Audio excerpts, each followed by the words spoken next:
आज पता है दशहरा है तो हमें तो पता ही नहीं था। शस्त्र पूजा भी पता ही की नहीं था जाती मेरे है। को पता शस्त्र पूजा भी की जाती है और ये वाहन है ना सबसे बड़ा शस्त्र है आज के ज़माने का, आपको हर कहीं पहुंचाने के लिए हमेशा तैयार। तो वाहन पूजा भी की अपना जाती है, पढ़ लूं वाहन की पूजा भी करनी चाहिए पढ़ लूं क्योंकि यही तो शस्त्र है जो हमें हर जगह पहुंचाता है। पढ़ लूं। अपना वाहन सुरक्षित रहे, हर जगह सही समय पर हमें पहुंचाए, हर काम में विजय दिलाए। आज विजयादशमी पे यही शुभकामनाएं।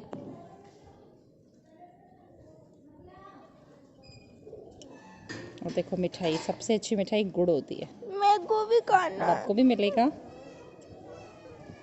और ये देखो अशोक के पत्तों की बंधनवार अपने आप इसके पास आ गई है क्योंकि फूलों की माला नहीं लाए ना। क्या करा मैंने? घाट पड़ा रहे हो।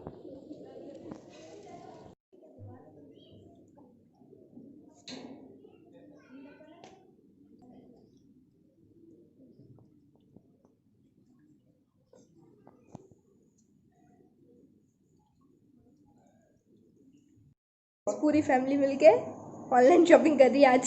वेस्ट की साइज आएगी डबल एक्सएल में खाएं।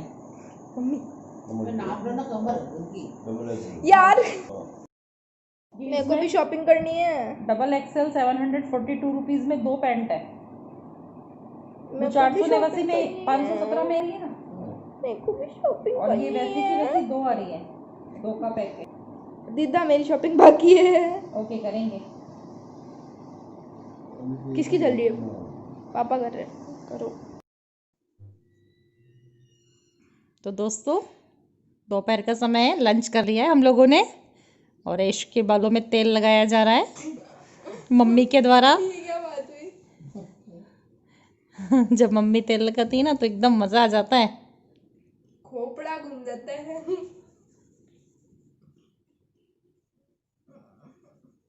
ये शक्लें क्यों बना रही है? अरे यार कितना भी लगाओगे? अम्मा बच बच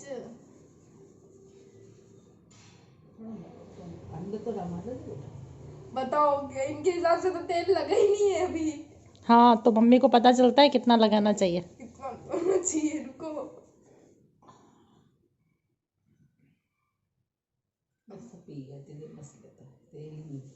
बोलो तेल ही नहीं है। ला आ गया। चलो अब चोटी बनवा लो, बाल बना लो। आगे रुको। हाँ ऐश सो गई। क्या लगता है? बाल दुखे रहे होंगे ना, खींच लियो ना। खींच रहे देखना मुझे बोल रहे खींच रही हूँ, कितना कॉन्फिडेंस से। मैं खींचू? खींचू अरे फूले से नहीं बेटा, बहुत बाल धोए ना आज तुमने। और वैसे भी हमारे बाल तो द ग्रेट है, ऐसे पसरे रहते हैं। जैसे कि हम। है वेरी फनी, मजा ही नहीं आया। फनी नहीं होता है, फनी होता है। अब इधर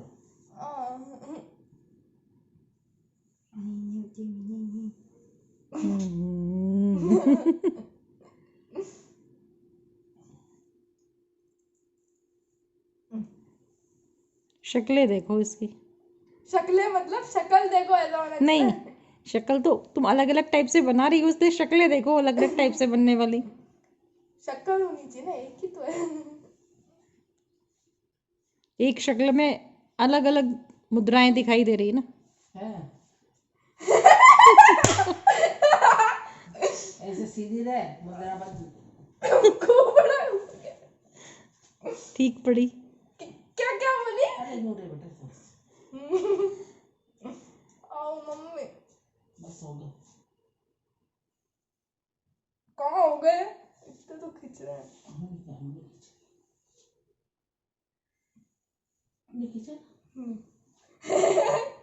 क्या मजा है। किसके? आपके और किसके? मम्मी ने मम्मी मोमेंट करी है। इसमें पोपट होती है बोलने में। खाने हैं मेरे पोपट का मतलब ही समझ में नहीं आता। हम तो कभी पोपट इसको कहते हैं पोपट। हुई असली पोपट? हो गई मेरी, हो गई, मैं बोलना ही नहीं चाहिए। Silence, violence. No violence.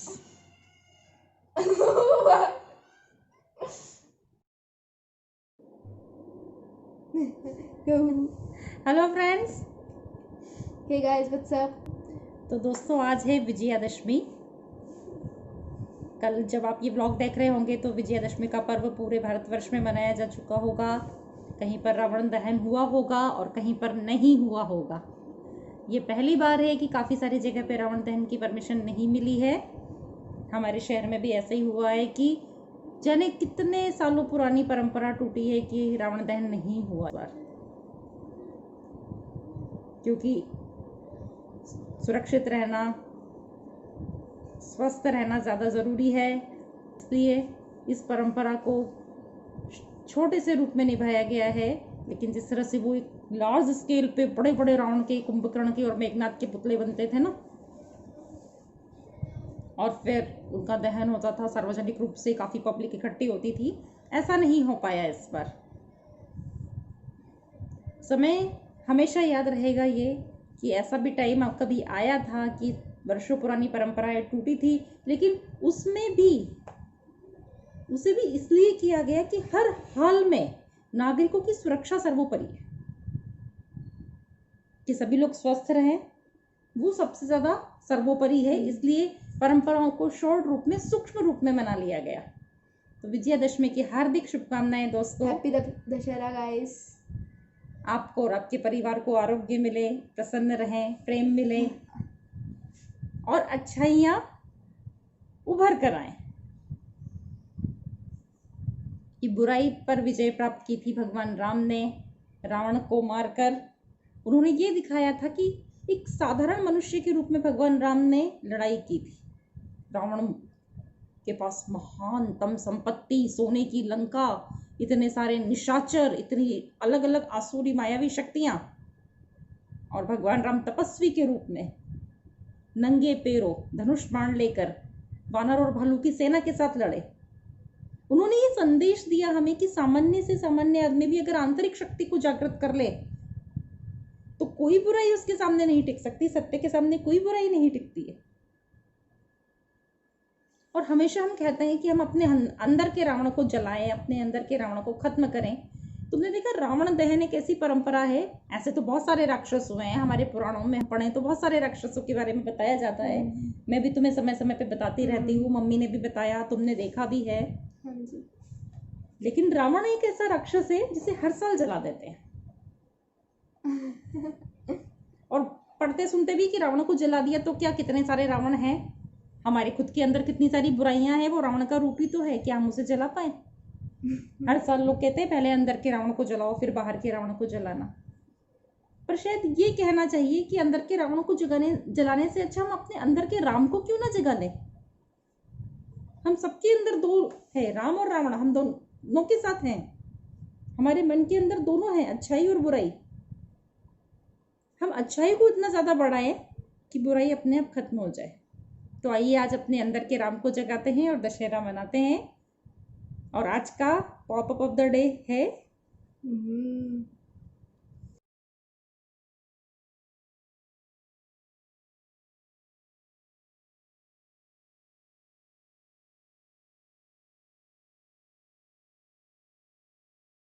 तो दोस्तों popup of the day is अहंकार, प्राउड, ईगो, जो रावण में थी। रावण महाज्ञानी था, महापंडित कहा जाता है उसे। बहुत बड़े कुल में जन्म हुआ, जानी कितनी विद्याओं का ज्ञाता था, लेकिन एक अहंकार उसे ले डूबा। उसको अहंकार था कि मेरे से हम बराबर कोई नहीं। दुनिया में हम सब में कुछ ना कुछ है, गुण है, ईश्वर ने हम सबको बनाया है, तो हर इंसान की कदर करनी चाहिए, हर प्राणी मात्र की कदर करनी चाहिए। जहां अहंकार आ गया वहां समझो पतन शुरू हो गया।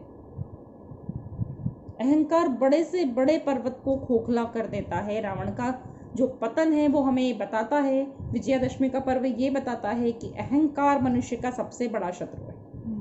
वो अपनों को पराया बना लेता है, दोस्तों को दुश्मन बना देता है, और इंसान को इज्जत नहीं दिलवाता, उसकी इज्जत कम करके उसका नाम खराब कर देता है। क्योंकि अहंकारी मनुष्य अपने सामने किसी को कुछ नहीं समझता है, वो हर बात में ये प्रूव करने की कोशिश करता है कि सबसे अच्छा काम मैं करता हूँ और मैं ही कर सकता हूँ और कोई नहीं कर सकता। इसलिए दोस्तों, सहज रहिए, सरल बनिए, अपने सरल स्वभाव को बनाए रखें और सबसे प्रेम करें, तो अहंकार का नामो निशान नहीं रहेगा और आपके जैसे हमारे दोस्त बढ़ते रहेंगे।